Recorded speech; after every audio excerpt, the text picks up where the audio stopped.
My best friend Tasmin is the most popular girl in school. You know the type. Pretty, rich family, the kind of girl who has everything. I guess some would say she's a spoiled brat.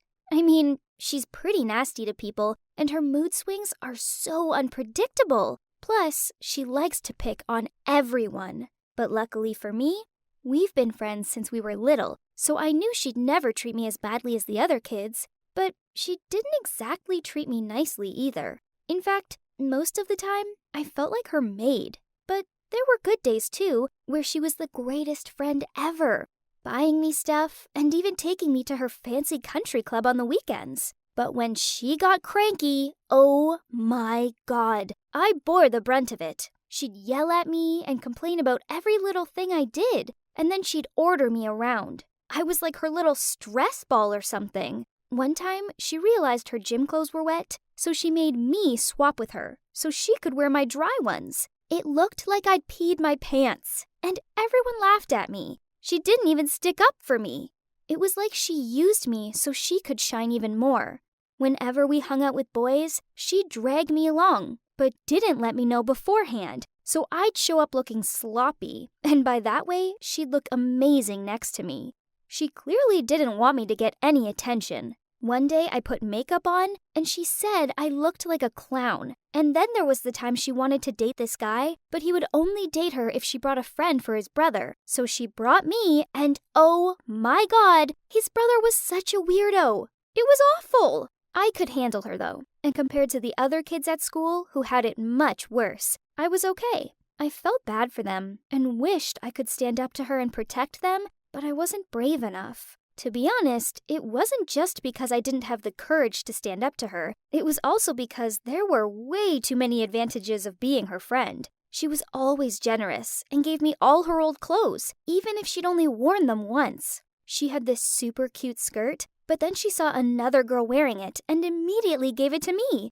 She gave me a brand new pair of high heels that she said made her legs look fat. Honestly, most of my pretty clothes and shoes came from her, and she always brought me gifts back from her family's luxury vacations. But despite all this, I couldn't ignore the slight resentment I felt towards her. And, okay, there's a bigger reason why I put up with how unfairly she treated me. You see, Tasmin has a twin brother called Trevor, and I had a major crush on him. Hanging out with Tasmin meant I got to see Trevor more often. Compared to his sister, Trevor was so chilled, but sometimes he was quite cold, even slightly mysterious. So that's why they didn't really get along. Tasmin always said mean things about him behind his back. Things like how he was just so lame and such a grandpa. But one time, I almost messed things up while hanging out at their house. Trevor was chilling and playing guitar out on the patio by himself, so I pretended to wander around, then approached and complimented him. But Tasmin caught sight of that while looking out from the kitchen. Afterwards, she grabbed me and said, "Hey, what was that? Did you just flirt with my brother? Ew, do you have some kind of crush on him? Don't you dare. If you do, then our friendship is over right now." I was so shocked at how she reacted, so I quickly denied it and said, "Ew, come on, your brother is gross." I hoped she couldn't tell I was lying. After that incident, I told Tasmin I had to go home, as I had some crafts to finish. She just burst out laughing and said crafting was for losers. It really upset me though, because I loved doing DIY stuff, and my cousins and the kids next door had asked me to start teaching them how to do it. My one cousin had even persuaded me to start making videos on it. So even though Tasmin thought it was totally uncool, I still went ahead and secretly started a YouTube channel to share my DIY tutorial videos. The kids on my street all loved it, and pretty soon, I had quite a few subscribers. Then I took it a step further and made hand puppets of some popular cartoon characters and started doing puppet show videos. Slowly but surely, my channel started to pick up speed. There was one viewer with an account called Cherry Pie that was always the first to leave a comment. She'd even DM'd me on my channel's Twitter account, and we started talking almost every day after that. One day, I decided to make a video to properly introduce myself to my channel's viewers, but I was too shy to show my face, so I did it with the puppets instead. The audience seemed to be more interested when I talked about my own life. and so I started telling them about my family and friends, and of course, that included Tasman. But I changed everyone's names to fun nicknames and changed my voice a bit so no one would recognize me. I started to talk a lot about Tasman and how she tortured me and the other kids.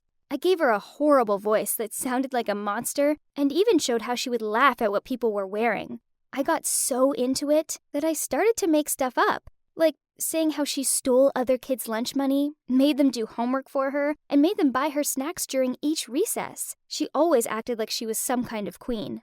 I realized how many feelings I'd buried deep inside me over the years, and now I had this creative outlet to release them all. I even shared the story of when Tasman got dumped by her ex-boyfriend and how she tried to get him back and turned up on his doorstep. He was with his new girlfriend, and she started clinging to his ankle, begging him to ask her out again. Tasman would die if she knew I'd shared this, but I couldn't stop myself. After uploading that video, I gained so many views and subscribers, it seemed like people could really relate to these stories of mine. But weirdly, my #1 fan, Cherry Pie, disappeared. I really missed her, to be honest. A few days later at school, everyone was whispering about my channel, and it quickly became clear that they knew about my videos. How had they found out? But then, to my complete horror, I realized they could see my school uniform in one of the videos, and everyone realized the villain I was talking about was Tasman. She was furious about it, and said she was going to find out which of these losers had done it and make their life hell. I was so terrified, I set all my videos to private and even took a few days off school, as I felt so worried about what would happen if she discovered it had been me. Then one day, Cherry Pie suddenly DM'd me again. I thought she was going to ask about where the videos had gone, but instead she said, "Looks like you got what you wished for. Everyone's talking about your channel, and now you're finally in the limelight." Oh my god. Did this girl also go to our school? Who was she? It couldn't be Tasman, could it? I replied with like 100 questions, asking who she was. Did she know who I was? How did she find me, and what did she want? But I got no reply. But then, a few hours later, I got a message saying, "Come outside." What? How creepy! I started to feel scared that maybe I had a stalker or something. I grabbed my pepper spray and headed outside, but instead of some crazy fangirl, Trevor was standing there.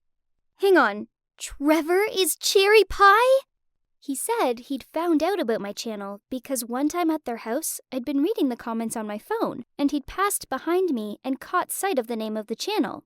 He became curious, so he made a fake account so he could watch my videos, and that's when he developed a crush on me and enjoyed watching them regularly. Well, that was until I mentioned his sister and made up all those fake stories about things she'd done. That's how Tasman found out about the videos. She borrowed Trevor's laptop one day and saw it open on his screen. But at least the only person who knows it's my channel is Trevor. He said he was really disappointed in me and thought I was better than that. Then he said he was going to delete his fake account because he didn't want to be a phony liar like me. I was heartbroken. How could I have been such a terrible person? I don't know what to do. Should I confess to Tasman that it was me and apologize to her and Trevor and hope they'll forgive me? Or should I just keep quiet and instead focus on being able to stand up for myself and tell Tasman that it's not okay to pick on? I was sitting at my usual spot in the common room during break time, coding of course, eyes glued to my MacBook Pro when suddenly, Evelyn, my best friend, barged in and ran straight over to a group of girls. Here she goes again. Guys, I've got big news. You all know Helen, right? The cheerleader? Kay, she has a huge crush on Dean, so she went to the locker and it said yes. Now guess what? I just saw them in the hallway, kissing! Ha! These gossip vultures will believe anything. Confused? Let me wrap it up for you.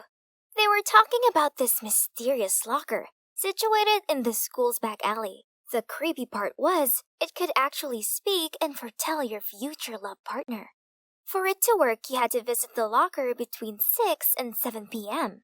Tap on it exactly 3 times and say the spell. Roses are red, violets are blue, in a world of love, just we two. Then, ask it if you and your crush are compatible. If the locker said yes, then congratulations. But if no, then too bad. This proves it. The locker must have some sort of prophecy power. Of course, duh. You know why? 'Cause it's possessed by a lovelorn spirit. Oh boy. If only these naive kids knew the truth. The mystical locker that they so worshipped was actually a product of advanced IT, of which the mastermind was moi. Didn't see that coming, did you? I'm Karina, by the way, but people like to call me Robot Girl 'cause I'm a super proud tech genius. But kids my age didn't appreciate my talents as they only seemed to care about love. Especially Alicia over there. She despised IT and presumed that anyone into it was a stone-cold machine who'd never ever had a relationship. So, being the tech whiz that I am, I had to come up with a brilliant plan to prove her wrong. I spent every bit of spare time I had coding.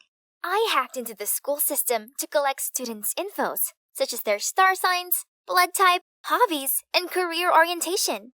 Then, I used this as a database to create a love compatibility calculator. And just like that, my first brainchild was born. Easy peasy.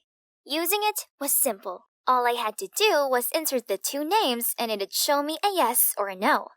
Knowing how much my peers buy into the whole spiritual stuff, I devised my locker plan. I found this rusty locker at the dead-end alley behind our school, superglued a walkie-talkie inside, locked it well. Then, with the other walkie-talkie in hand, I stayed in the school equipment room, which is convenient enough to be on the other side of the wall. To top it up a notch, I even used a voice changer app to get a perfect ghostly haunted tone. Then, I anonymously spread rumors about the locker's magical powers onto the school's blog. My trick quickly took off, and since launch day, 15 couples have been successfully matched. Can you imagine? True love? Oh, please. It all came down to some simple algorithms, that's all. But one more thing. I hadn't exactly told Evelyn about this. Yeah, I love her, but she's not the best at keeping secrets. To be exact, she's a walking speaker who couldn't help but blab any gossip she'd heard to the entire school. Anyway, I needed to test if the locker actually worked first. Then I'd tell her, maybe when I reached 20 successful couples. Luckily for me, keeping this one secret from her turned out to be easy, as her attention was all on her crush, Jace, the school's hot boy. In her eyes, Jace was like an angel or something. It seems like I'm the only one who didn't get the gooey eyes memo. One evening, I was taking my locker shift when I heard a familiar voice. Evelyn's! Oh boy, I could already guess she wanted to ask about her and Jace. The algorithm said yes, and I could hear Evelyn screaming ecstatically at the announcement. Fine, if she's happy, I'm happy. But it didn't last long, as an hour later, just as I was about to leave, more footsteps came towards the locker, and I heard a knock on it. Roses are red, violets are blue. Hold on. Jace? What was he doing out here? Can I become a couple with Karina? What? No way! Had something hit his head? I immediately said no. No calculator needed for that. He stayed silent at first, but then asked again if I'd be his girlfriend. The answer was still no. He asked the locker again and again, but no. Jeez, what's with this guy? The next day at school, I noticed Evelyn's wearing her lucky lilac dress. Oh no, was she going to confess to Jace? I had to stop this. Hey, I have an emergency thingy. You need to come with me. Karina, what are you doing? But it was too late as Jace was approaching us. Hey, what are you playing? Tug of war? Oh, I think you messed up your hair. Here, let me. Jeez, he was unnecessarily close. And the worst part was that Evelyn just witnessed the whole thing. Right at that moment, the bell rang and she left for class. Jace, this idiot!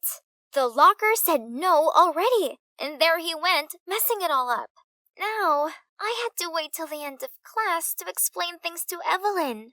But things weren't that easy, as every time I tried to approach her, she gave me this flustered look, then hurried away.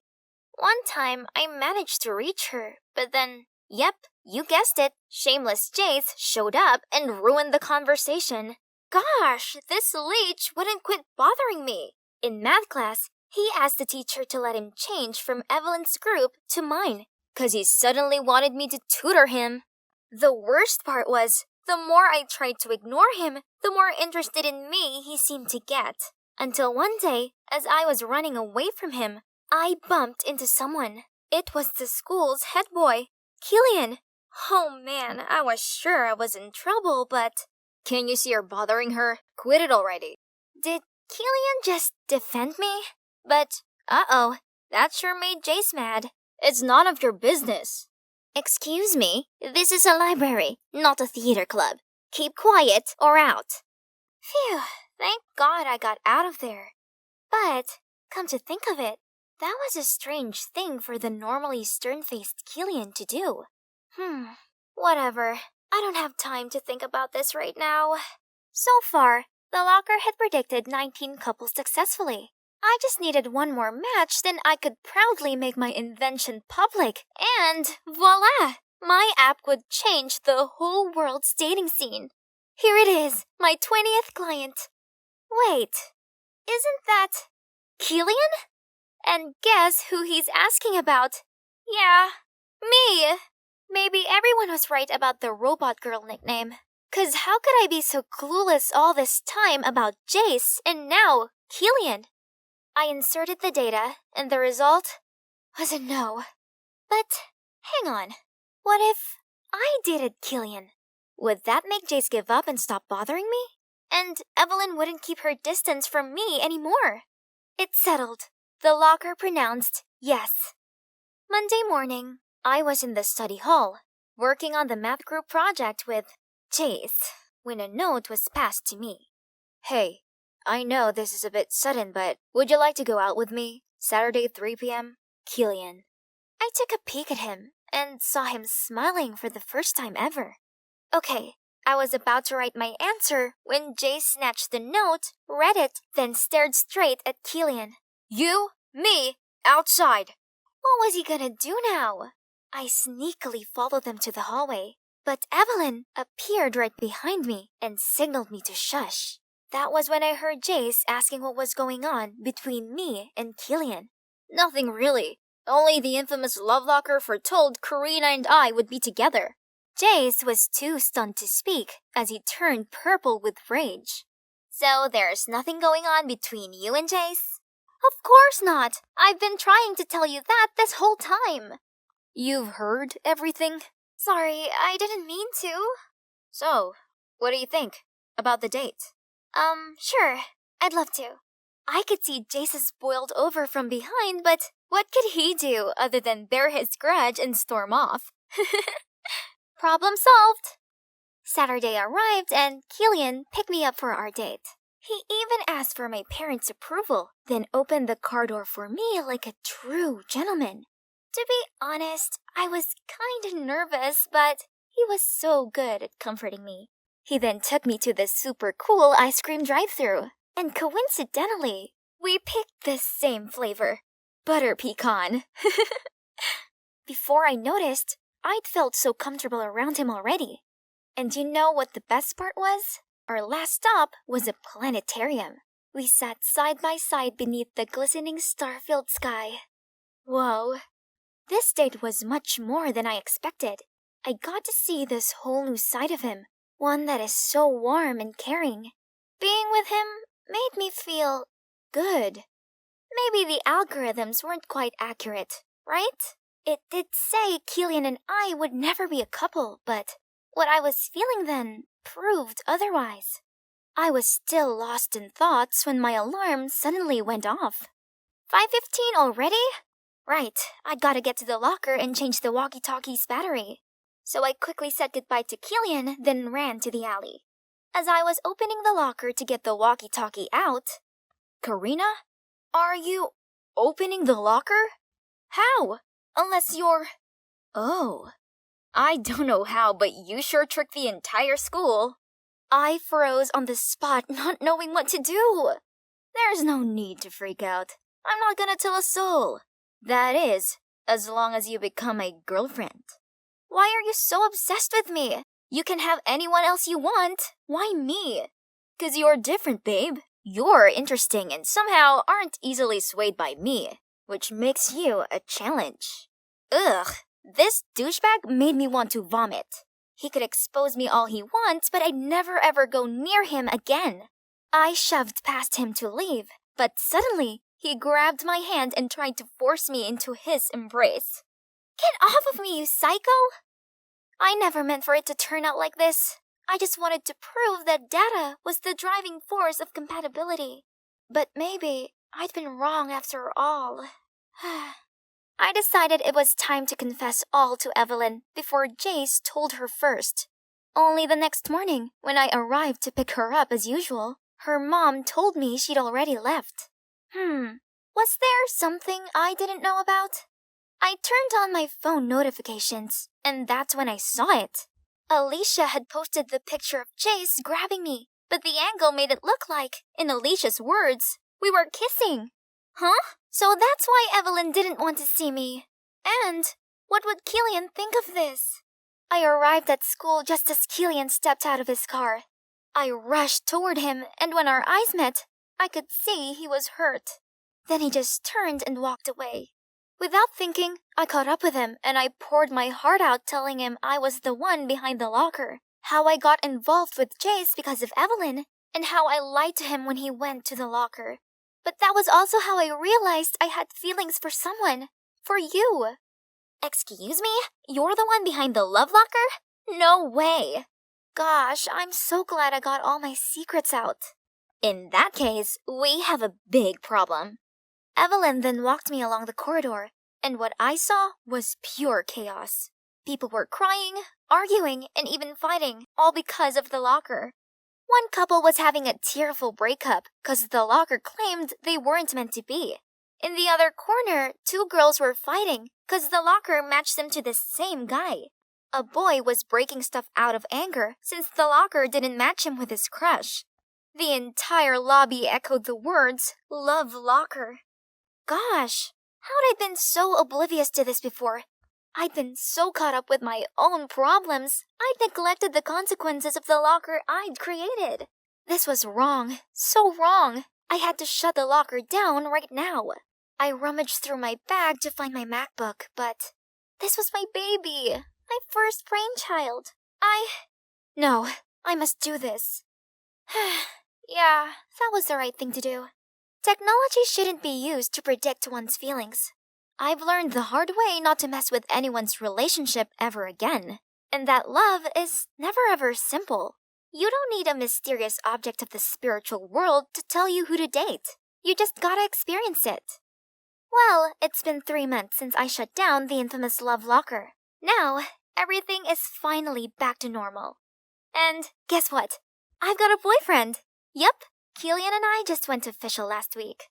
Evelyn doesn't like Jace anymore. She vowed not to run after some good-looking pretentious jerk ever again. Instead, she's just gonna wait for the right guy to come along. About the love locker, when people realized it didn't work anymore, the speculations became rife. My personal favorite is that the spirit had found peace and left. But still, every now and then, I hear someone gossip about the haunted love locker that once turned the whole school upside down, and I can help but feel all goosepimply. So, my dream of conquering Hollywood and becoming a world-renowned actress is finally beginning. Today is my first casting. Oh boy, I hope it runs smoothly. Now I just have to change my clothes. I heard that Jenny Sinclair is here too. She's bound to get the main role, as her billionaire dad is too influential for her to not to. Ugh, you mean Jenny? The talentless eye candy? She's nothing special. Her dad's loaded, and it's rumored her mom is a famous actress. But after giving birth to her, she abandoned her for a movie role. This is so unfair. How are we meant to compete with some rich girl with a paternal sob story? Yes, I'm Jenny Sinclair, the daughter of billionaire Rod Sinclair, and the rumored daughter of a mysterious famous actress. People think growing up in wealth means my life is super easy. Wrong. My dad refuses to talk to me about my mother, hence, even I myself don't know who she is, and Dad is also completely against my acting dreams. You see, I definitely needed to win this role on talent. Then they'd all take me seriously. It's almost my turn. I'm so nervous. The movie's called The Servant, so the main role is for the part of this maid, and Mrs. Sharma, a veteran actress who had just come back from Hollywood, will play the role of the ruthless mistress. This is it. Fingers crossed I don't forget my lines. Next, Jennifer Sinclair. Ignoring the buzzing gossip behind me, I confidently stepped onto the stage and smiled at Mrs. Sharma. She seemed a little surprised when she saw me. Fetch me a cup of chamomile tea. I was walking with the tray when... Oops! I tripped and fell, and the cup shattered across the floor. You incompetent girl! You do realize that cup was worth more than you are? Huh? This wasn't in the script. Stunned, I just stood there with a confused look on my face. Poof! Miss Sinclair, how are you supposed to be an actress when your reactions are this abysmal? Acting is also about improvisation, not just learning the script by heart, young lady. Jenny, you clearly didn't do your research, as you're clueless about this character. I regained my composure, hurriedly apologized to Miss Sharma, and begged the director to let me try one more time. I don't have time for this. How can a young girl who was born with a silver spoon in her mouth ever understand the life of a maid? Please leave. Other contestants are waiting. So, my dream casting became a nightmare. Ugh! It felt like the whole world was laughing at me. Miss, please get up. You need to eat something. Please don't be down. There'll be plenty of other opportunities. No, that was my big chance, and I blew it. Lucas Hemingworth hates me. That basically means the whole industry will now shun me. Oh, him. My aunt's his housekeeper, and she said he's a horror to work for. He's fired 5 housekeepers within the last month, and now nobody dares apply. Don't let him get you down. Everybody knows how obnoxious he is. Did you just say Lucas Hemingworth is looking for a maid, and you know the housekeeper there? That's right, but this is the perfect way to show him that I'm not just a pretty face. I might seem like a spoiled rich girl. I sure still can play the role of a maid better than anyone else. Please help me, or else I'll go on a hunger strike. Before she had a chance to reply, I grabbed the glass of milk and glugged it all in one breath. Okay then, we have the deal now? Hey, it's me, Jenny. I pass for a maid now, right? Remember what I told you, and never set foot in the master's working room without being asked. Now go to the warehouse and get me the box of Christmas decorations. Ugh, this box was so heavy. Suddenly I bumped into something, and as I fell, all of the Christmas decorations scattered across the floor. Huh? What was beneath me? Oh no, I was lying on top of someone. Oh my God, it was Lucas. I quickly got off him and apologized, but he just tutted at me, then walked off. I was feeling dumbfounded as I picked up the decorations when this girl approached me. You're the new maid, huh? Don't think that being pretty means you can seduce my dad to become a famous actress or something. Here's a piece of advice. Don't even dream about it. From now on, this maid serves me and only me. What a bummer. It was only my first day and I'd already got on the wrong side of Lily, the director's daughter. She already had a reputation in the modeling world for her extremely unpleasant personality. And indeed, from that day on, whenever she was home, she spent every second of her time tormenting me. Once, Lily asked me to bring her a cup of hot tea, but as soon as I put the tea tray down, she immediately changed her mind. She wanted her tea to be cool instead, so I had to stand fanning the cup for half an hour. Then, on another occasion, she ordered me to stand by the pool in the midday heat holding a tray of fruit. Then after each lap, she made me feed her a piece. It's not surprising I ended up with heat stroke and fell into the pool, which must have been extremely funny to Lily. Ugh. Well, she who laughs today may weep tomorrow. The next day, while watering the roses in the backyard, I caught sight of Lily acting out the part of the maid in front of her father through the living room's window. It seemed that she wanted to take the lead role in the movie too. I think you should just focus on your commercial advertising projects. You haven't learned the lines, and your fake crying is terrible. Do you even know which book this movie is adapted from? Then he just left, leaving her with her tantrum. At that moment, Lily caught me standing there laughing. So, as punishment, she ordered me to clean every single book in the library. Ugh! Whatever. I liked books anyway. Standing on the ladder cleaning, I happened to see the original copy of The Servant, the book the play is based on. I took it off the shelf, when suddenly, the sound of the door opening startled me. I quickly put the book back and tried to climb down the ladder, but then I misplaced my footing and... Ah!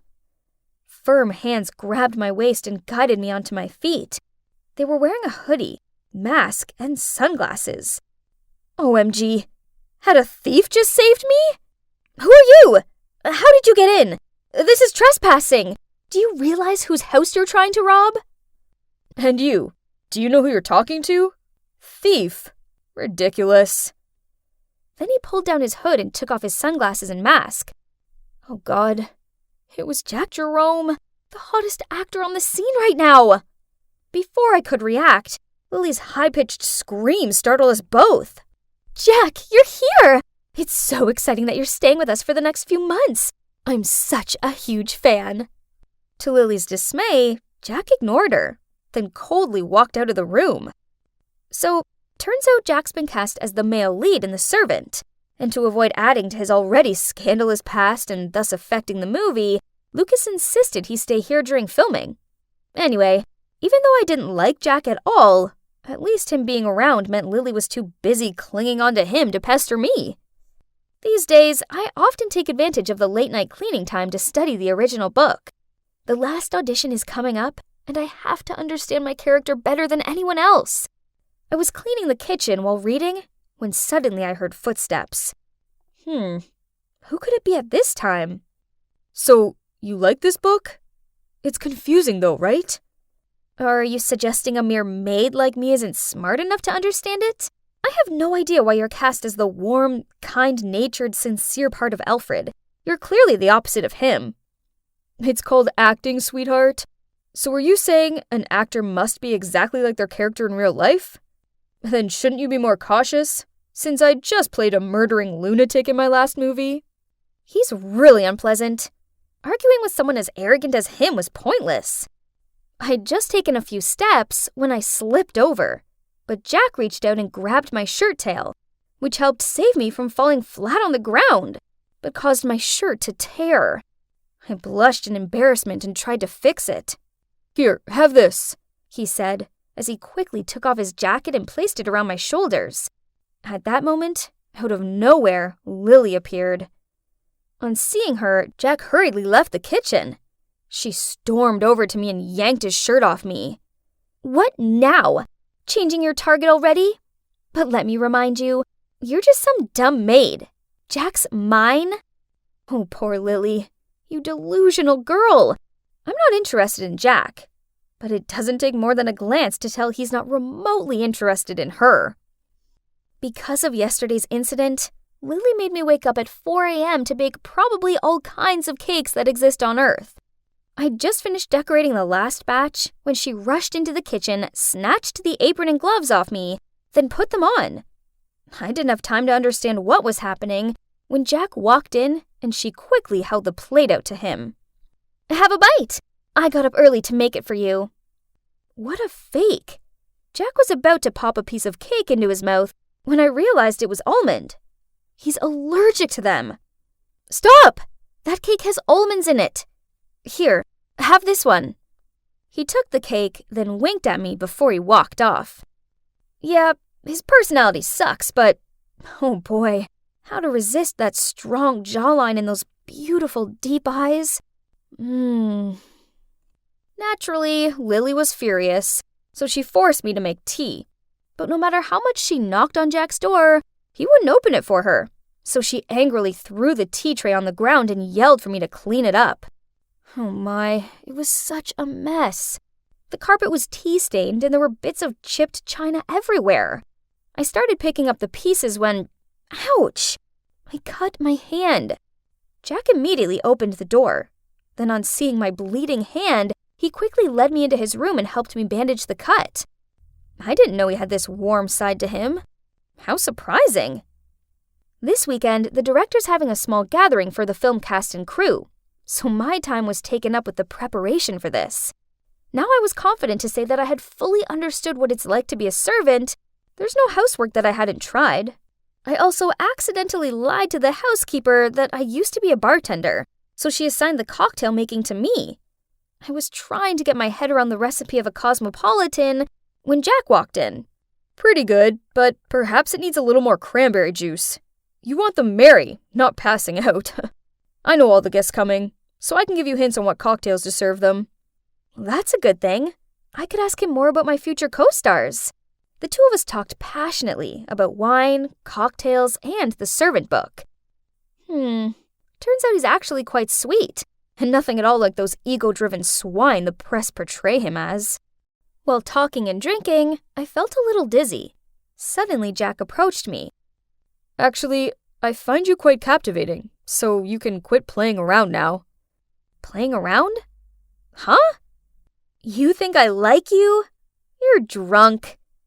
I was about to leave when Jack stopped me. You're always falling over in front of me. You remember my almond allergy? You're reading the book I'm cast as the lead in. If you don't like me, how come you've been with me this whole time?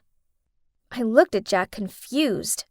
Honestly, every time I faced him, I felt my heart skip. Seeing me blushing, Jack gently lifted my chin and placed a sweet kiss on my lips. Right then, a scream made me jump and almost fell over again. Ah! What on earth are you two doing? I frantically ran out of the kitchen, leaving Lily screaming behind me. I sat outside by the pool until I regained my composure. That was unexpected. My first kiss was with Jack, the scandalous actor I hated the most. I think I needed to leave before things became even more complicated. After composing myself, I went back to my room to start packing, and saw my clothes were thrown across the ground, and there, sitting on my bed with a smug look on her face, was Lily. She waved my passport and script in her hand. Jenny Sinclair, it appears I know your secret. How humble of you to lower yourself to play a maid just to get a movie role. Imagine the scandal if the press found out about this. No one would dare to cooperate with a snake like you. I angrily grabbed my things back, but it didn't work. Lily even pulled out her phone to film and threaten me. Do what I say, else this video goes viral. Then not only will your daddy dearest know you've been scrubbing toilets all day, but imagine the damage your lies will do to his precious reputation. Grr! She was messing with the wrong girl. My method acting experience was over. I was done being her puppet. It's time she realized who's the true master of this game. Hello, it's me, Jenny, the maid in disguise. If you're wondering why a rich girl like me chose to be a maid, then it sounds like you haven't watched the dramatic episode 1 all about my turbulent time in this house. You should totally go and check it out. I had my dream acting role to get, so what better way to understand the mindset of a maid than to live the life of one? So that's why I'm here, working at the director Lucas's house. Unfortunately, it wasn't all smooth sailing, as his spiteful daughter Lily found out my secret, and now she was intent on making my life a misery. Jessie, Miss Hemingworth is asking for her tea. You see, I was already having 1,000 things to take care of, since tonight the director's throwing a party for the movie's crew. And still, Lily wouldn't give me a break with all of her annoying orders. As soon as I put the tea tray down in front of Lily, she looked at me disapprovingly, then took the dish towel from the tray and wiped the lipstick off my lips. Maids have no use for makeup, do they, Jessie? Or should I say, Jenny? Are you trying to seduce my Jack? Stay away from him, else I'll make you pay for it. I leaned close to Lily's ear. Hate to break it to you, but Jack's the one who can't seem to stay away from me. Apparently, you aren't as attractive as a maid, huh? Furious, Lily knocked over the teacup, causing a few drops of hot water to splash onto my hand. Right at that moment, Jack passed by and rushed over to me. Are you okay? Let me look at that. I'm fine. Please go away. I don't want my mistress to misunderstand.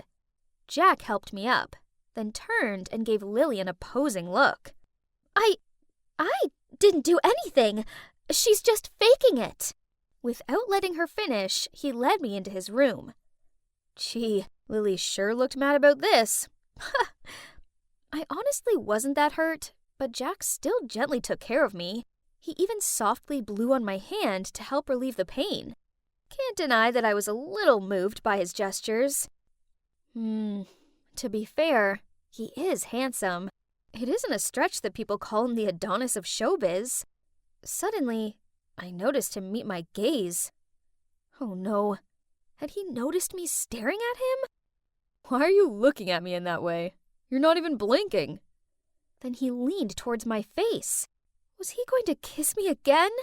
I quickly covered my mouth with my hand, and he just shook his head and laughed. What do you think I'm gonna do, huh? I leaped up and raced out of there. Whoa, my heart has never pounded so fast. I composed myself, then went downstairs to continue working. But, well, look who's here again. Surely Lily started to boss me around anew as soon as she saw my face. The night fell, the guests started to arrive, and so the party could finally get started. And while serving everyone drinks, I kept my ear open to catch all kinds of gossiping about the play. Meanwhile, Lily was practically glued to Jack's side. She clearly wanted everyone to think that they were an item. She waved me over, but as I neared her, I noticed her stick her foot out to trip me up. Okay, fine. If she wanted me to fall, then I'd fall. So I purposely fell and spilled red wine all over her beloved bespoke dress. She looked like she was going to internally explode, but I just apologized profusely as I helped her up. Lily got the hump, then went upstairs to change clothes. With her out of the way, Jack asked me if my hand was okay. Was he really worried about me?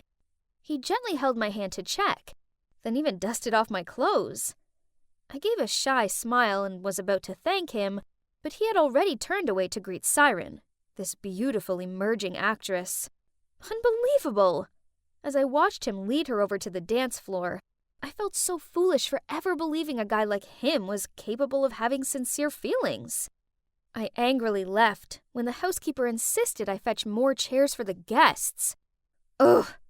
Being a maid is really miserable. You don't even have time to be upset.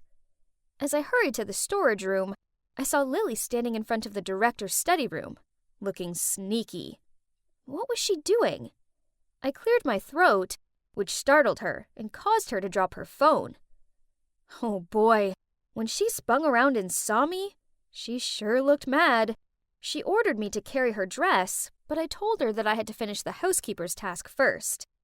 Be quick! Meet me by the pool! Then she stormed off. Curious, I peeked through the gap into Lucas's office and saw Mrs. Sharma in there with him. Was Lily eavesdropping on them? After that, I had to carry the train of Lily's dress around the party. Indeed, a showy girl.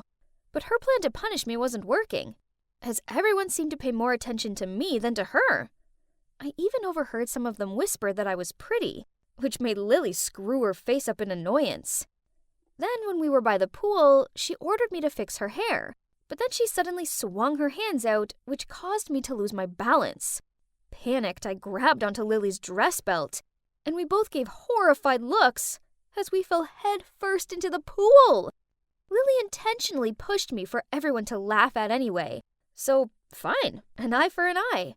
Seeing as Lily was like a buoyancy aid in that OTT dress, I pretended that I couldn't swim and clung to her, then pushed her head down several times. Suddenly, someone jumped into the pool and pulled me up. It was Jack.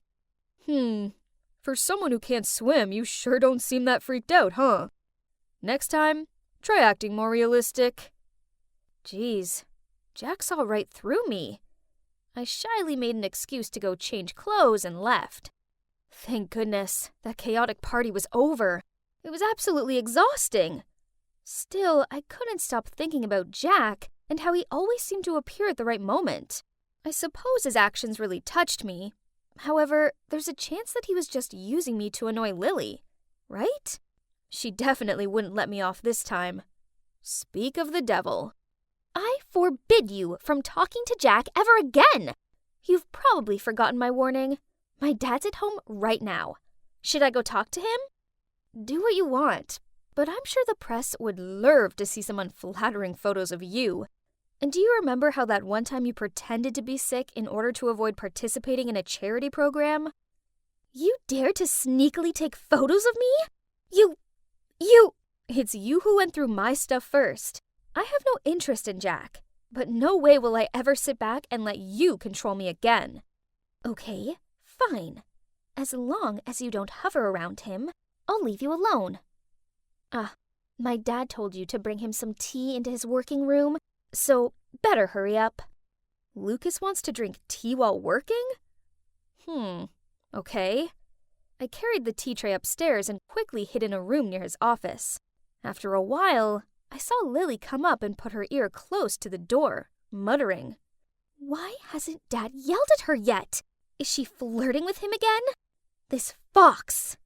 Then she immediately flung the door open, thinking she's going to catch me red-handed. You see, I know that Lucas only drank coffee while working, and also he hated being disturbed. At this point, I slowly entered the room and saw him shouting at his beloved daughter. "I already said that no one could enter this room without my permission." I pretended not to understand what was going on at that time and hurriedly placed the tea tray on the table. "Sir, Mistress ordered me to bring you some tea." "Both of you get out! Now!" Lily glared at me angrily and walked out. It serves her right for trying to get me into trouble. It's crazy how fast time flies. The last day of casting was the next day already. I stayed up late to practice some more, when suddenly Lily burst in and tore up my script. "I forbid you to audition for this role! It'll be mine anyway, so just give up and save yourself the humiliation." Poof! What to do with this delusional girl? The next morning, I woke up early to get ready, but when I went to open my door, it wouldn't budge. Oh no, it was locked from the outside. Lily had to be behind this. I opened the window and peered down. It wasn't too high, so I tied my clothes together into a rope to climb down. But halfway down, a shirt suddenly ripped and I fell into someone's arms. I scrambled to my feet and turned to see Jack. He was rubbing his arm while frowning at me. "You love falling into my arms, don't you?" "I'm in a rush. I don't have time to argue with you." I grabbed my bag and was about to leave when an idea popped into my mind. "Can you take me to the studio right away?" Jack was a bit surprised at first, but he eventually agreed. I transformed while in the car. I took off my wig and brown contact lenses, put on some makeup, and voila! Beautiful Jenny was back. Jack couldn't help but gape at me in surprise. You... What's going on?" But there was no time to explain. We'd already arrived at the studio. I hopped out of the car and hurried inside to audition. The director called my name at the exact moment I entered the set. I quickly regained my composure and stepped onto the stage where Mrs. Sharma was already waiting. I told myself I wouldn't let her frazzle me this time. As expected, she tried to throw me off by changing the situation and dialogue. But I took inspiration from my difficult times being Lily's maid and performed my heart out. When I finished, the whole film set started to applaud. Some of them even had teary eyes, which made me burst with happiness. After a while of discussion, the director stood up and was about to announce the results when Lily suddenly appeared. She turned on the projector and asked everyone to watch an important video. Is she trying to expose me right now? But, oh, it was a video of Mrs. Sharma talking to the director. "Jenny Sinclair is my daughter. I only want the best for her. Please accept my request." Oh my gosh. So, the rumor about my mom being a famous actress is true. It was Mrs. Sharma who chose her career over me. I fell to my knees and looked at Mrs. Sharma, whose eyes were full of guilt. Everybody took out their phones to take pictures and videos. My ears were ringing hearing thousands of questions buzzing around. Suddenly, the light went out. In the dark, a hand pulled me out of the crowd. It was Jack. He put his jacket over me and then secretly took me to the car. Jack drove for an hour to a deserted beach. The two of us sat on the sand and stared out at the sea. Suddenly, Jack turned to face me and took my hand in his. If you've decided to become an actress, having to face the public backlash over a rumor, whether it's the truth or not, is unavoidable. No matter what everyone says, you just need to stay true to yourself and believe in the rightful things you did. I smiled slightly at Jack. It turned out that behind this scandalous bad boy image was actually a really brave guy who had been through a lot in this tough industry. Jack took me home after sunset, and as soon as I reached the front porch, I heard quarreling. So I slowly opened the door, kept my ear to the ground, and gently peeked into the living room. Oh my God, Mrs. Sharma is here? Why did you leave her for 18 years, then come back and mess things up like that? You know very well that I did no such thing. You're the one who prevented me from seeing her. I've always watched Jenny from afar. There's not a single photo of her that I don't keep. If you love her, why did you drag her into acting? You want her to have a suffocating life, always being watched by thousands of people, not having a single day of freedom like you? Meanwhile, I can provide her with a comfortable, pressure-free life. I don't want her to be an actress either. I was the one who asked the director not to give her the lead role. I also want her to have a peaceful life, so I've tried everything in my capability to make her fail the casting. Unbelievable. So that's the truth? Dad, why did you hide Mom away from me?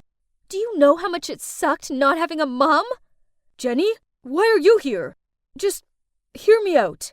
I don't want to hear anything. Jenny, let me explain. Miss Sharma, acting is my passion. You abandoned me to chase yours, but now you want to forbid mine? How ridiculous! Both of you keep saying you're doing what's best for me, but have you ever asked me how I feel? I hate you both!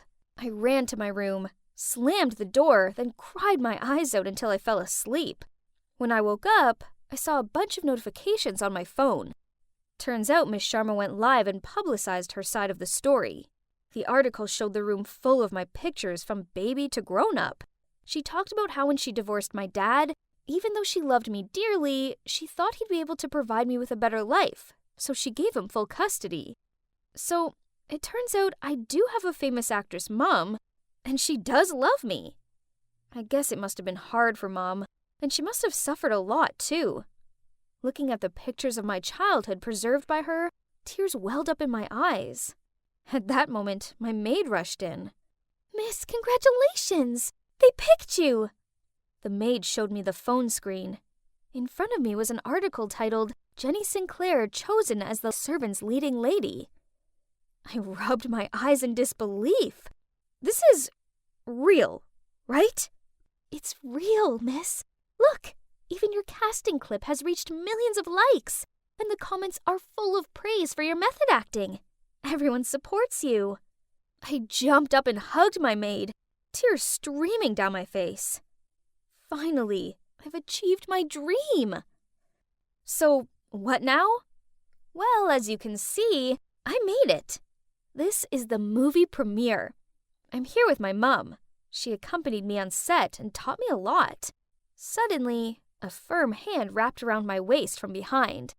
It was Jack. He's always playfully sweet like that. The three of us posed for photos and greeted our fans. The media these days keeps shipping me with Jack. They say we're a case of on-screen romance turning into real-life lovers. But, that's not quite right, seeing as we actually fell in love before filming even started. Oh, that person over there. Is that really my dad? Oh my, today is indeed the happiest day of my life.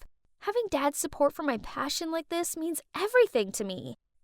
I'm well on my way to becoming an excellent actress like my mom. Or, who knows? maybe even better. Hi there, I'm Flora, Portside High School cheerleading captain and beauty pageant queen. My natural beauty and charisma mean that everyone's drawn to me, but hey, I don't make it easy for them. I only allow a select few to get close to me, as I can't be seen associating with just anyone.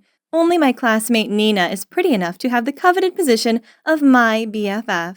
Birds of a feather flock together, right? My high school life was perfect. But then, in the space of one day, that all changed. The principal, Mrs. Harrington, told me that due to my cheerleading abilities, I'd won a scholarship to the ACL Academy, a boarding school for the athletically gifted, and I was leaving today. Huh? This made no sense. I mean, I don't even do sports. I rushed straight home to discuss it with my mom and found her sitting on the couch surrounded by a load of shopping bags. Yep, she'd already spent the scholarship money before I'd even found out the news. I know Mom loves money, but how could she make such a huge decision about my life without discussing it with me first? Ugh. Looks like I had no choice but to leave Portside High behind and go to this stupid sports school. Whatever. I'm a skilled cheerleader after all. It'd be a breeze, right? Wrong. This new school sucked. On my very first day here, I was woken up at 6 a.m. and forced to run 5 laps around the stadium. God, are these people superheroes or what? How are they able to run and laugh at the same time while I'm panting like crazy? I didn't have time to catch my breath when the teacher made us move to the gym to lift weights. After 3 hours in the hellish gym, I barely had time to digest my lunch before they steered me into the volleyball court. Yep, that's the sport Mom had registered me for. Ugh, this stupid sport. Finally, nighttime arrived, and I managed to crawl my aching body back to my dorm. God save me from this living nightmare. Suddenly, the door opened, and in stepped my 3 roomies, aka my volleyball teammates. Honestly, I don't even know if I could call them girls or not. One has super short cropped bangs, one doesn't say much and shuffles more than walks, and one wears clothes so baggy they resemble a tent. Obviously, I'm way out of their league. And you know what they all have in common? They're always sweaty. So gross. Come to think of it, I have to go take a shower ASAP. Otherwise, I might turn into one of them. Fresh out of the shower, I called Nina and blurted out how exhausted I was and how much I missed our school.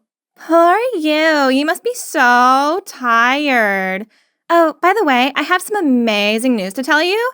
There's a city beauty pageant coming up and I'm representing the school. What? But I won the school beauty contest. Yeah, you did. But you don't attend Portside High anymore, so seeing as I came second, they've given me the spot. Too bad, as you definitely would have won. What? How unfair! I was still in shock when the dorm supervisor stormed in and took away my phone. Yeah, I forgot to mention. This school even has a strict 10 p.m. phones away and lights off rule. It's all because they believe health is the most precious thing for an athlete. I tossed and turned all night. This beauty pageant was massive, and there's no way I could miss it. But I'm not at Portside High anymore. Instead, I'm stuck in this dumb jock academy. If only I could get out of here. That's right. I have a brilliant idea. I need to get expelled. So, I decided to skip practice and go cause some havoc for 3 days straight. I poured paint into the pool, cut off the badminton strings, deflated all of the soccer balls, and of course, I made sure that the security cameras caught it all. And as expected, the principal eventually called me into his office. Yes, this was the moment I was waiting for. Soon I could pack and get out of here. Only the rest didn't exactly go to plan. If it had not been for Mrs. Harrington. 2 laps of frog jumps around the soccer field, now! What? Frog jumps? I hate those things! Why couldn't he just kick me out already? But wait, what does Mrs. Harrington have to do with this? After my punishment, I needed to vent. So, hugging my aching thighs, I called Nina to complain about my failed plan. And she just burst out laughing. Oh, Flora, those outdated tricks were never gonna work. You have to do something bold, like... Oh my god, Nina is a genius! The next night, following Nina's instructions, I sneaked out when everyone was asleep. That's right, I'm going to wake the whole school up with these firecrackers. I lit one in the dorm's backyard, then ran to hide behind the bushes. 3, 2, 1, and silence. Huh? I went back to check and saw that it had gone out. What's wrong? Is this one broken? I tried again and again, but the same thing happened each time. As if a ghost did it? Just the thought of it sent chills down my spine, so I sprinted right back to my room. Okay, so not only had my plan been a massive fail, but it had left me super tired. Needless to say, this morning's run was not fun. Zombie alert! How come they look even more exhausted than me? Hey, have you guys heard about the doomed jock? He's the ghost in the dorm's backyard. Allegedly, he attended this academy years ago, and he exercised himself to death right there in the dorm's backyard. So now, he haunts it. What was she talking about? Could it be the one who messed with me yesterday was the doomed jock? I couldn't just give up like that. I needed to figure out a way to get out of this awful place before this ghost got me. How about starting a fight? I heard that the fencing team and basketball team were the 2 toughest groups in the school. So, I sprayed paint on their fencing masks and punctured all of the basketballs, and left a fencing sword at the scene. Then I wrote both teams an anonymous letter. Sunday, 2 p.m., abandoned building near the back gate. When Sunday came, I hid in the abandoned house and waited for the 2 groups to arrive. Look at their tense faces. This was going to be fun. I quickly called the cops and then took advantage of the chaos to blend in with the feuding teams. I almost got punched in the face when, fortunately, the cops got there just in time, causing everyone to frantically flee the scene. I happily ran to a cop. It's me! I started this fight. But, to my surprise, the cop just asked if I was hurt. Then he hurriedly chased after the gang. Only then I realized that if I wanted to be caught, I had to do exactly what they did. Run away. Oh, man. I was staggering my way back to the dormitory, feeling deflated, when I spotted the fencing and basketball teams coming my way. Freaked out, I looked around for a place to hide, but there was only one car parked on the side of the road. With no other way, I ventured to open the car door and, it wasn't locked. I quickly jumped in, hid under the back seat, and lay completely still. At that moment, the car door swung open. I closed my eyes and braced myself to catch some hands when suddenly the car revved up and left. Looking up, I saw the principal sitting in the driver's seat, whistling happily. Oh, so it was his car. After a while, the car stopped in front of a bar in town. Didn't expect a serious man like him to go to such places. But wait, an underage student being caught by the principal here would surely get me expelled, right? With that in mind, I hurriedly followed him. But at the door, a security guard stopped me and asked for my ID card. I had no idea what to do when suddenly a strange guy appeared. Hey, cutie. Need an ID card? How about this? I'll lend you a fake ID to get in. In exchange, you must go out with me tonight. Sounds good, huh? Well, I didn't plan on sticking around for long, as I would just get in, find the principal, and get caught right away anyway, so I nodded in agreement. I was about to take the ID card from him when someone yanked me back and pushed me into a cab. My roommates! What are you doing here? Do you know you've just ruined my plan and— Ruined? Who's the one causing trouble here? Do you honestly believe that if you get expelled like that, your old school will take you back? Fat chance. Huh? How'd you know that I'm trying to get expelled? Turns out my roommates overheard the conversation between me and Nina. It was them who extinguished my firecrackers in the campus backyard, then made up the doomed jock ghost story to make me stay away from there. Then, when the basketball and fencing teams searched for me, it was them who lied that I was with them all day so I could get away with it. But what did you do that for? Don't get us wrong. We didn't do it for you. We did it to protect the school's reputation. Then they started telling me that, for the last few years, due to bad achievements, our school was on the chopping block to make space for industrial areas. The only way to convince the city council to keep our school was by winning the state's upcoming sports competition. We've all played sports for all of our lives. Sport is everything to us. If our school closes, we don't know where we'd go. That's why when we saw you being lazy and messing about, we couldn't just sit back and watch. Oh, I had no idea about this. Suddenly, I felt so guilty. I mean, Of course I don't want to ruin their futures. I then also opened up to them and told them all about the beauty pageant. They insisted there must be a way to join the pageant without returning to my old school. So they searched around on Google, and guess what? Turns out the pageant accepts free candidates too, which means no school registration needed. What else could I wish for? I immediately signed up for it, and as a thank you to my new friends, I started making an effort at playing volleyball. I'm a tall girl, so my training position is a right side hitter. And you know what? There is this satisfaction whenever I was able to block a ball. Not gonna lie, this is much more interesting than I thought. That weekend, I went to the city to pick out some dresses for the beauty contest. I found myself immersed in racks of gorgeous gowns when a familiar voice startled me. How about this one, Mom? Stunning, sweetie. You're the most beautiful girl in this world. I don't know what possessed them to pick Flora over you. But no need to worry this time, as I have sent her far away. Yeah, that's where she belongs. I'll show them who's the true beauty queen now. What? No way!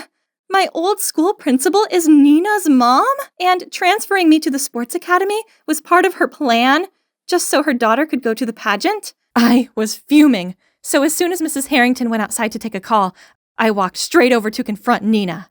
I can't believe you're like that. Nina looked shocked at first, but then smirked as she said, Like what? Like someone who's far prettier, more talented, and crown-worthy than you? Thanks, sporty girl. I shoved past her and stormed out of there. Wait for it, Nina. We'll soon see who the real winner is. The next few weeks were crazy busy with volleyball practice and the pageant preparations. I may have only been a reserve, but I still wanted to give it my all to motivate the team. The sports competition soon arrived, and after 2 days of competing, the fate of the school came down to the final match. Our volleyball game! Talk about intense. It sucked it was on the same day as the beauty pageant, as I would have loved to be able to cheer them on from the player bench. But then, disaster struck. The girl who plays right side hitter sprained her wrist and couldn't play. The whole team looked so worried, and that made my heart ache. There was only one thing for it. I'd replace her. If I was quick, I could still make it to the beauty pageant afterward. Come on, Flora. Stay focused. Just 1 point left, and we'd win. Suddenly, the ball came flying at me. This was it. I hit it with all my might and... Score! We won! I was busy celebrating our victory when everyone suddenly asked me about the beauty pageant. Oh my God! I almost forgot! The match went on longer than I thought it would. My friends dragged me into the taxi, but when we got there, the show was already coming to an end. And worst of all, guess who was standing there wearing the winner's crown and looking all smug? Yep, Nina. Did you come to congratulate me? Thanks, bestie. Oh, you guys must be Flora's new friends. That figures. How cute. Stop the act, Nina. Yes, they are my friends. They're not fake, and they're 1,000 times more interesting than you. Say whatever you want, but I'm a beauty queen now, and you're no longer at the same level as me. My friends started clenching their fists, so I quickly pulled them away before anything happened. Right at that time, an announcement came across the speaker. Attention, pageants. We've just discovered signs of voter fraud. Please stay inside the hall and await further confirmation. About 30 minutes later, the truth finally came out. Turns out, Nina's mom had paid for the voting texts. Needless to say, Nina had her crown taken off her immediately, and Mrs. Harrington also lost her principal job. What goes around comes around, right? As for me, I'm not bothered about beauty pageants anymore. Instead, I have a new hobby, volleyball. Turns out I'm pretty good at it, and who knows, I might even become a professional player. And you know what the best part of all this is? I now have true friends by my side who I know will be willing to help me anytime and anywhere.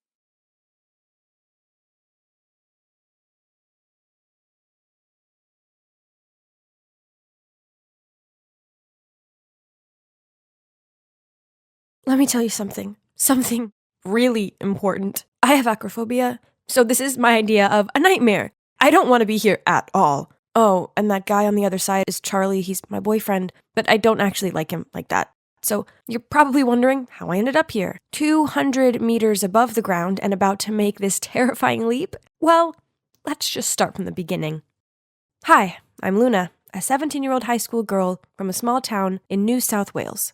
Growing up, I was desperate to please my hardworking single mom. The problem was she was nearly always tired and irritable. So no matter what I said or did, it usually ended up being wrong. The most common words that came out of her mouth were, "If you want me to love you, you have to be nice." I wanted her to love me more than anything else in the world, so I did everything I could to appease her.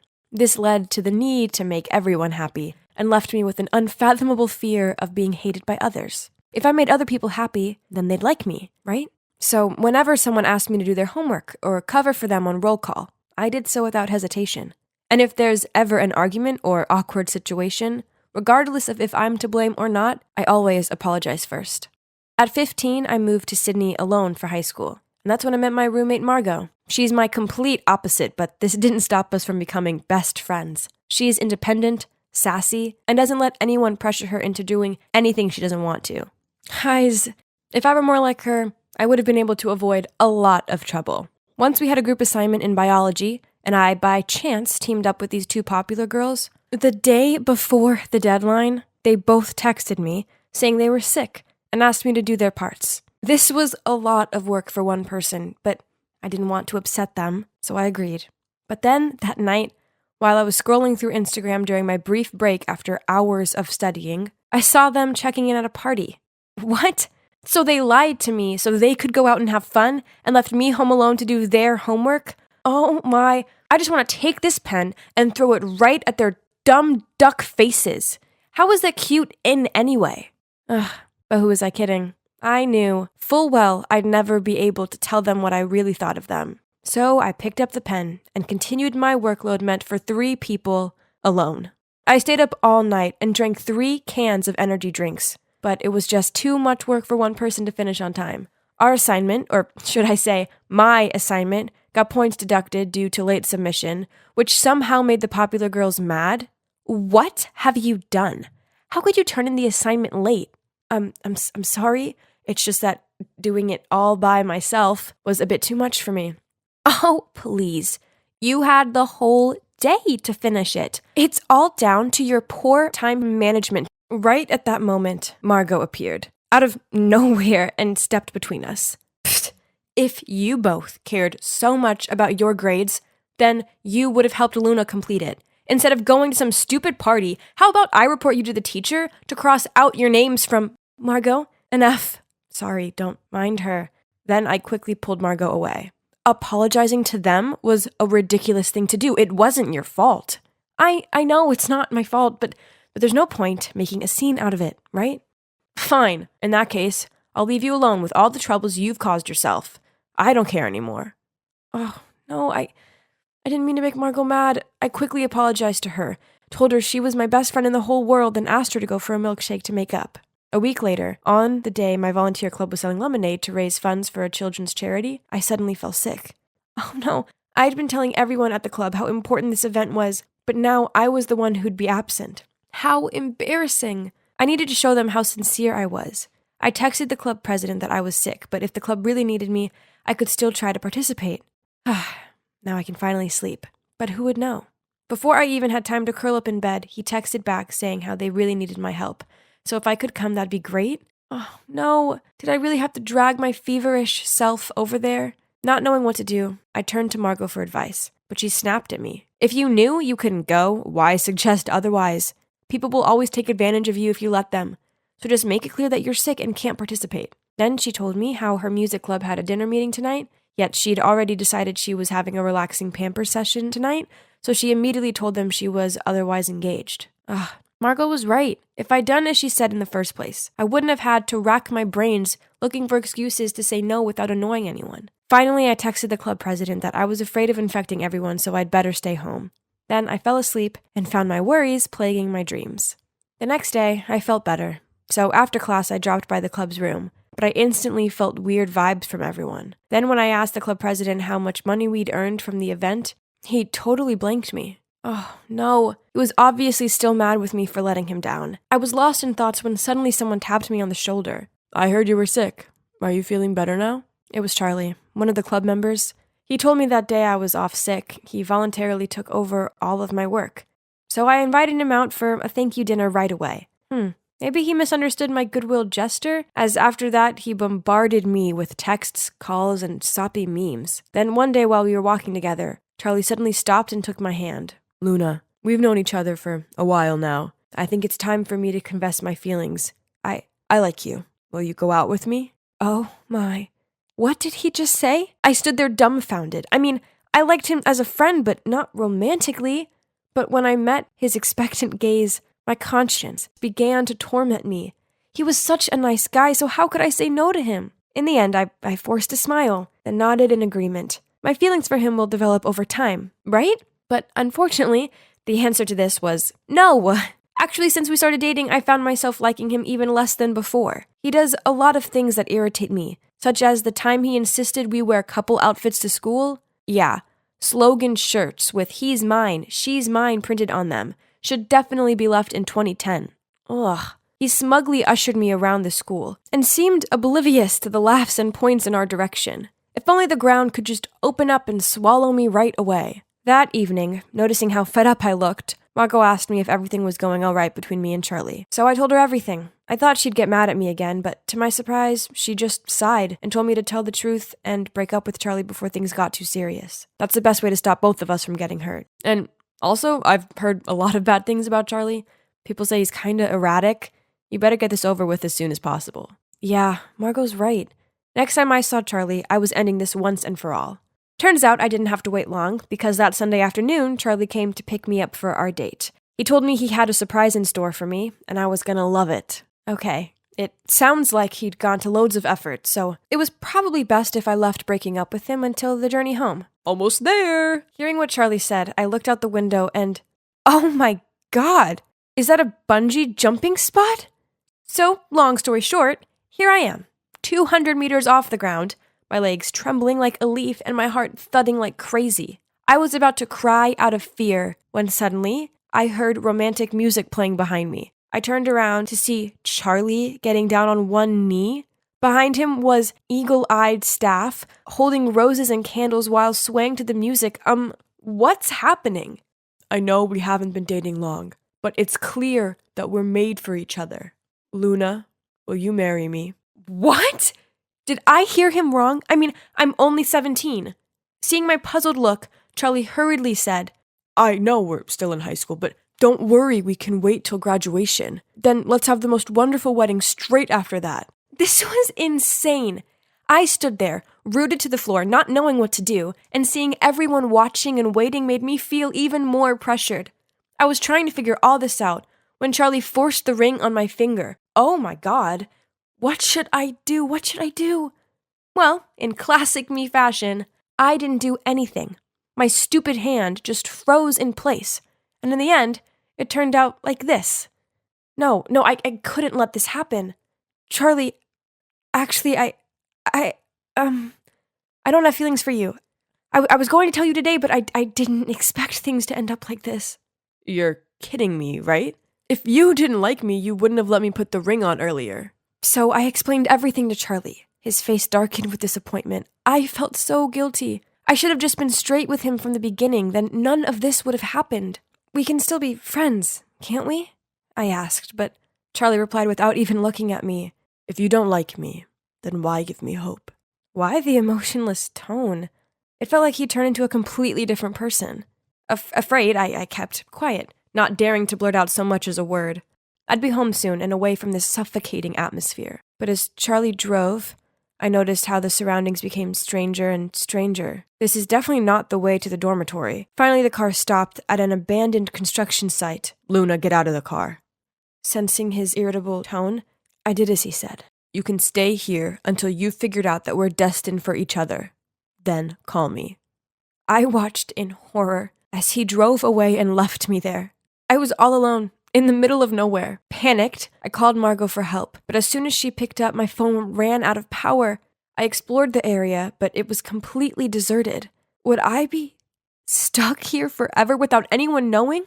It was getting late. I'd barely eaten or drank anything all day, and this felt hopeless. I burst into tears, and then everything fell dark around me. I woke up to the bright lights of the hospital. Margot jumped in to give me a hug, then explained what had happened. Turns out that night after I called her, she checked my location on Snapchat and saw that I was in some deserted place. Sensing something was off, Margot and the dormitory manager went to find me and took me to the hospital. Charlie was disciplined and detained for a month for the trouble he'd caused. After that horrible experience, I talked a lot with Margot. She comforted me, encouraged me, and said that it seemed like my desire to please others stemmed from childhood trauma. Perhaps it was my mother's words. If you want me to love you, you have to be nice. That created the character I have now. I couldn't continue to let the past consume me. That summer, when I returned home to see my mom, together, we poured out our feelings and faced our problems. I finally figured out that being nice to people wasn't a bad thing, but agreeing to things just to avoid disappointing people isn't the correct thing to do at all. Now, with Margot's help, I'm step by step learning to say no to things I don't want to do, 'cause life's way too short to say yes to everything. Don't you think? Here I was, standing in the middle of Christian's apartment with a dumbfounded look on my face.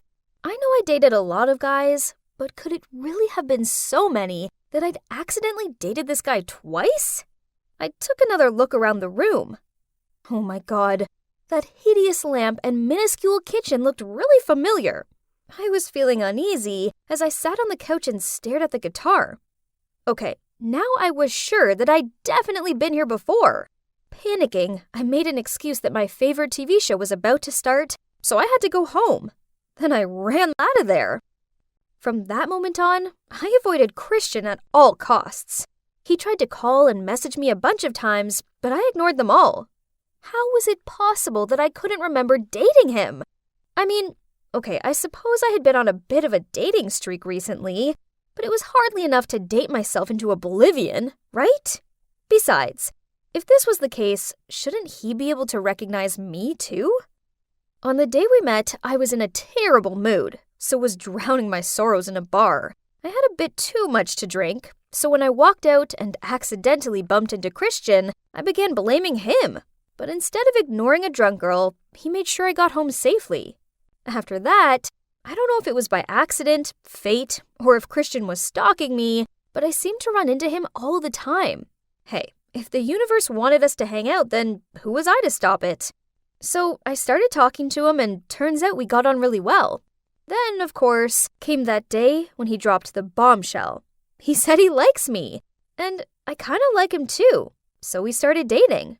Now, did you see how wrong this was? If I'm his ex, then why did he approach me?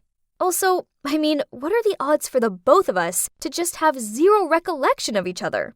Or was he pretending not to know me? If so, then what were his purposes? Ugh, the best thing to do is to dump him first, right? Problem solved. But then one day, I got home from college to find Christian standing at my door with a bunch of groceries. He came by to cook me dinner. Oh, that's kinda sweet. Well, seeing as he's here, I should hold off on breaking up with him until after dinner, right? But man, it was so hard. All I could think about was how caring and thoughtful he was. Then suddenly, he said something that messed up my whole plan. My roommates are terrible cooks, especially my brother, so the two of them pester me to make all of their meals. Wait a minute, did he just say brother and roommate? So it turns out he wasn't living alone. What a relief!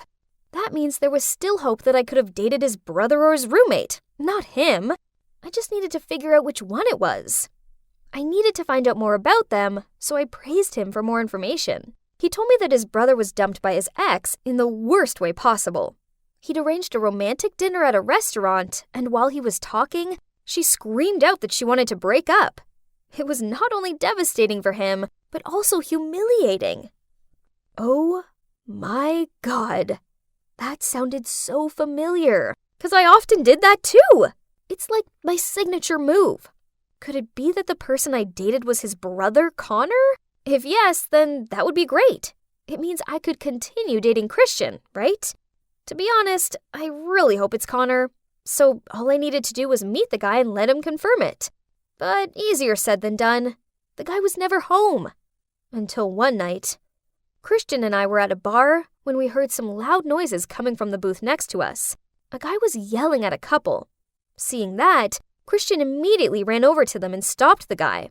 Turns out the guy yelling was Connor, and the couple were his ex and her new boyfriend. So she was the one who broke up with him in that terrible way, not me? Now it's either Christian or his roommate. While I was in deep thought, Christian came back with 2 hot dogs in his hands. "Hey, Christian!" Suddenly, we heard someone calling his name. We turned around to see 2 guys standing behind us. It was none other than Christian's roommate, Wes, and his boyfriend. Yes, you heard me right, his boyfriend. So that means I didn't date him either? After that, I couldn't pay attention to the game anymore. In what way could this all make sense? But wait, maybe I was wrong. I mean, many apartments look the same, don't they? Seeing me zoning out, Christian nudged my arm, then handed me a hot dog. I thanked him and was about to take it when he snatched it back. "Oh wait, you hate ketchup, 'cause you always get ketchup stains on your clothes. Here, take this one." What did you just say? How did you know that? "Oh, you did tell me once, don't you remember?" I just gave an awkward smile. I'm 100% sure I hadn't told him that. So there's no denying, Christian is my ex-boyfriend. It's settled. I'm breaking up with him. That night, I couldn't sleep, as all I could think about was Christian. He obviously remembered me because he knew about the ketchup thing. But why the act? Oh my, he definitely wants revenge. I'm sure of it. But, why did this suck so much? He was just some guy. I could find another boyfriend easy enough, right? But chances are, they wouldn't be as sweet and caring as Christian was. One time when I was stressing out about my essay, he stayed up late so he could read it through for me and point out any typos. And whenever I was feeling down, he would send me a cake. Sometimes a box of donuts with a little note to cheer me up. I was definitely going to miss his cute ways, but I couldn't do this anymore. He had to go. So the next day, when I met Christian for lunch, I decided to take the opportunity to break up with him. But before I could say anything, we ran into a guy who claimed to know me. "Oh my god, is that you, Sadie?" Huh? Who is he? "Oliver. My god, long time no see. You know Sadie?" "Christian? Hey, what a small world. Yeah, we used to date." My god. Guys, this is Oliver, who happened to be Christian's former roommate, which, apparently, my ex. He used to live with Christian before Wes moved in. So that means, hooray! Christian wasn't my ex and wasn't longing for revenge. Yay! Although, it's kind of weird that Oliver didn't look at all familiar to me. Maybe I really did need to stop dating so much. This is crazy, but it made me realize something. I really had fallen for Christian. So I decided to set up a romantic dinner in a nice restaurant so I could tell him. "Christian, I can't believe I'm saying this, but I love you." I eagerly awaited for him to say it back, but no. Instead, he burst out laughing. Huh? And that's when everything came to light. Guess what? Christian really is my ex. When we were at the basketball match, I made a big mistake with the ketchup thing. I sensed you were sus, so I asked Oliver to pretend to be your ex. And it worked. But why? What did I do to you to deserve that? Oh wow, you really don't remember, huh? Well, just proves what a terrible person you are. You don't care what love is. You just like to mess with people's feelings, then move on to your next victim. Well, let me refresh your memory. We used to be a happy couple, until one day you decided to end things without even an explanation, right when I was having the hardest time. Things didn't go well at work and my mom was sick in the hospital. Did you know how heartbroken it made me feel? Then a month ago, when I saw you dump that guy in public, then walk past me without even recognizing me, I knew everything was a joke to you. So I came up with this plan, and I don't regret anything. Then he stood up and walked off. What? That couldn't be true, right? Because I had no recollection of what Kristen just said. But he seemed adamant it was true, so I went to see my doctor. Actually, ever since the accident, I haven't been back here for any extra checkup. And you know what? After several tests, I was diagnosed with memory loss. Well, that explained a lot. You see, a few months ago, I had a bicycle accident. I fell off a cliff, but luckily it wasn't high. I bumped my head, but I thought I was okay, as I still remembered my family and friends. Turns out, I only lost the memory about the period of time when I was dating Christian. How ironic. But it was a big misunderstanding. You know, I have this bad habit that every time I feel someone is getting distant towards me, I save face by dumping them first. So maybe when Christian was busy taking care of his mom in the hospital, I misread the situation and ended things with him. Ugh, he was right. I am a horrible person. I can't believe I let an amazing guy like him go. But nope, not this time. I believe the universe gave me a second chance. That's why I met him again. So I ran to Christian's apartment to explain everything to him. But when I knocked on the door, Wes opened it. You just missed him. He's heading to the airport to visit his parents for a few weeks. What? I couldn't wait 2 more weeks, so I took a cab to the airport. But on the way, I got stuck in traffic. Ugh! How am I supposed to find him now? Wait a minute. I've seen this scene play out many times in movies. So, can you guess what I did next? Yep, I stepped out of the taxi and ran like a crazy person up the road. I looked into each taxi hoping to find Christian and, do you believe it? I finally found him. He looked very shocked when he saw me getting into his cab. Before you kick me out, please let me explain. Then I began to tell him about my mom and how my dad and countless other men abandoned her. I was left terrified of being abandoned by someone I love, so my own irrational fear meant that when Christian was busy taking care of his sick mom, I thought it was a sign that he was about to dump me. So I ended things first with him. It's not because you didn't mean anything to me. On the contrary, you made me feel safe. I just like you so much that I didn't want to get hurt by you. Then I explained to him about my accident and why I don't remember him. Christian remained silent and kept his head down.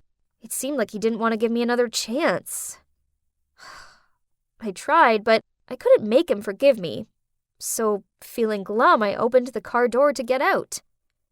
But Christian took my hand and said, Sadie, I have missed you.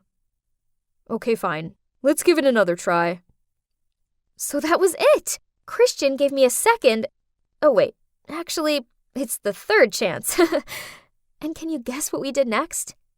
Well, I'm now sitting at the airport with Christian, waiting for our flight to his hometown to meet his parents. I would be lying if I said I wasn't nervous. Wish me luck!